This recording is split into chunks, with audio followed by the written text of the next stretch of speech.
Braves, Brewers. This, of all of them, is probably the most underrated, or not underrated, but I feel like when we talk about all the series coming out, this one hadn't been talked about a lot. Now, let me mind you, my NL pick to get to the World Series, to win the NL pennant, is the Milwaukee Brewers, in large part because of their pitching. And let me tell you about the pitching today. Corbin Burnes comes out, a little shaky in the first inning, gets a huge double play, ends up getting out of the inning, and then shuts them down. 2 hits all game, dominates. This is a 2-1 ball game. Let me talk about the Braves for a second. The Braves have a guy on their team named Joc Pederson. Joc Pederson has proven to be so good in the playoffs that his nickname is Joctober. Joc Pederson didn't start in this game. They end up losing 2-1, and their one run comes from Joc Pederson hitting a home run. Joctober. It's October. You get it? Joctober, October. Why aren't we starting him? What are you doing? I promise you he'll start tomorrow. I feel good about him starting tomorrow. But now you're in a 1-0 hole in this series. I love the Brewers pitching. Corbin Burnes dominated today. And on the playoff preview episode that just came out a couple days ago, I did a top 5 must-watch pitchers list. Must-watch pitchers in this year's playoff. Corbin Burnes was number 2. Number 1 was Max Scherzer, who threw great in the wild card game. Number 2 was my man Corbin Burnes. He made me look great today. That's a big reason why I picked them in this series, is because of him, because of how dominant he is. But look at this list. Max Scherzer, who threw great in the wild card game. Corbin Burnes. Lance McCullers, threw great in game 1. This guy's nasty, by the way. Lance McCullers is a gamer. Lance Lynn I put on this list, who didn't throw great in game 1. But he's on this list because there's not a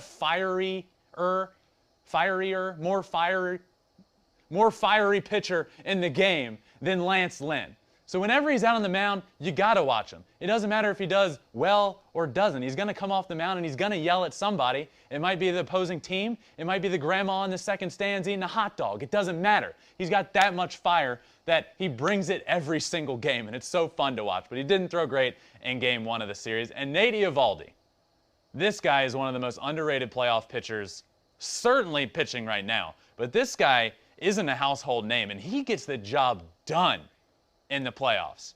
I mean, he threw in the wild card game, dominated, threw great. He throws again on Sunday. Now that the series is 1-1, he throws again Sunday, but we'll get to that in a minute. But Nate Eovaldi is a stud. Corbin Burnes was on my list. He dominated today. He dominated the Braves lineup. The Brewers are up 1-0, and that leads me to my player of the game today.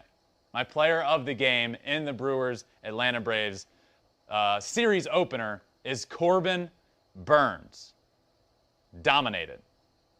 Bunch of innings, 2 hits, bunch of strikeouts. This guy is a stud. 3 walks, which isn't like him, by the way. He doesn't walk many people. 2 of those came in the first inning. Remember earlier this year, he had the longest consecutive streak of strikeouts without a walk. Crazy. And then he walks 2 people in the first inning. He gets out of it, ends up going 6 innings pitched, 2 hits, 3 walks, 6 punchies. Ball game. Braves win. They're up 1-0. Let's get to some fan questions from this game and this series. First of them coming from Joel Kinney. Does Hader have the best hair in the postseason? Do you have an all-hair team? This is a great question. This is the hard-hitting questions that I am here to answer on a night in and night out basis. So Joel, thank you for your question. Josh Hader undoubtedly has fantastic hair. But let's look around the league. Let's look around. You have Randy Arozarena, who's taking over October, by the way. Back-to-back postseasons now. Taking over October. He's got this like diamond-looking haircut. He's so cool. I could never dream of being that cool. Then you have Yuli Gurriel from the Astros. Who's beating that guy? La Pena. The hair's sticking up higher than, it's 2 feet in the air. I love that. Look, I don't know if Josh Hader's hair is the best. To to be honest with you. I don't know if it's even that good. It's just long. It's messy. It's messy hair. So no. You know what? I'm going to say no. He is on my all hair team. He's going to be the closer.